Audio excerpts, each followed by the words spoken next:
नमस्कार। मिथिला के गीत संगीत चैनल पर अहाँ सबके स्वागत अछि। आ एकटा कोबर के गीत सुनबै छी, जो अहाँ सबके नीक लागत ओकरा सब्सक्राइब करब। कांचन कनिया राम रतनिया सोना मुठी लागल के बार हे नव बर नव कनिया सोना मुठी लागल के बार हे नव बर नव कनिया ओही कोबर में ओछाओल सासुरंग बहिरंग पटिया ओही में ओछाओल सासुरंग बिरंग के पटिया से जब भरी फूल चिड़ी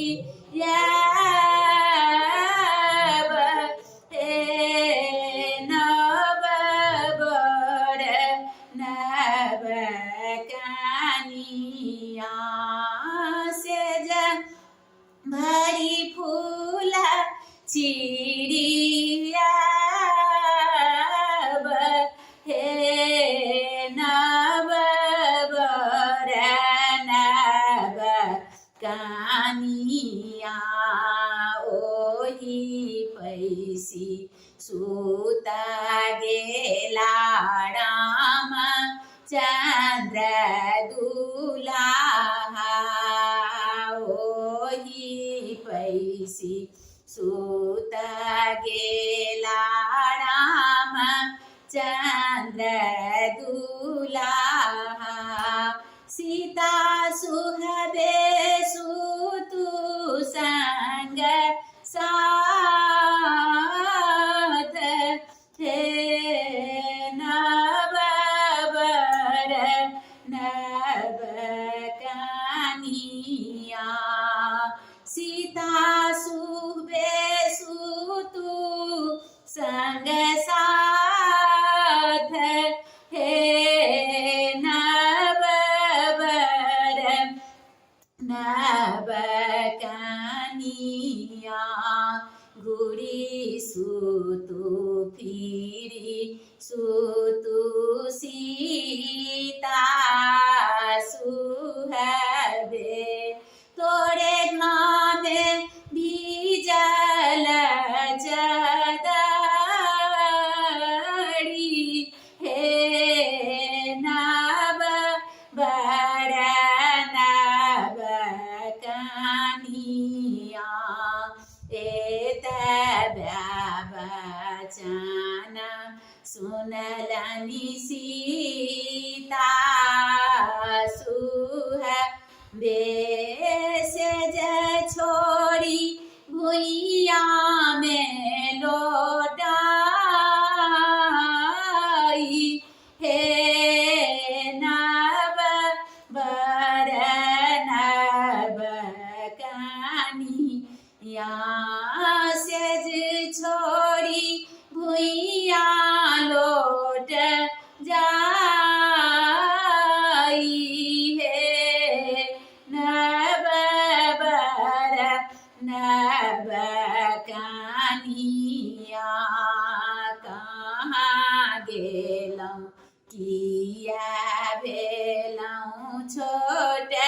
की सरगोजिया देखली अनुनन दो के ज्ञान हे नव बर नव कनिया हमरो नदिया ननदोसी बाबा के दुलारी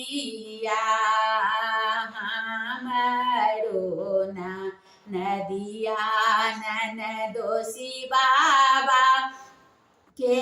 दुलड़िया कैसे हो कोना सहती कुबोल हे नववर नवकनिया से हो कोना सहत कुबोल हे नववर नवकनिया जुगे जुगे जी बतुराम चंद्र दुलाहा जुगे जुगे जी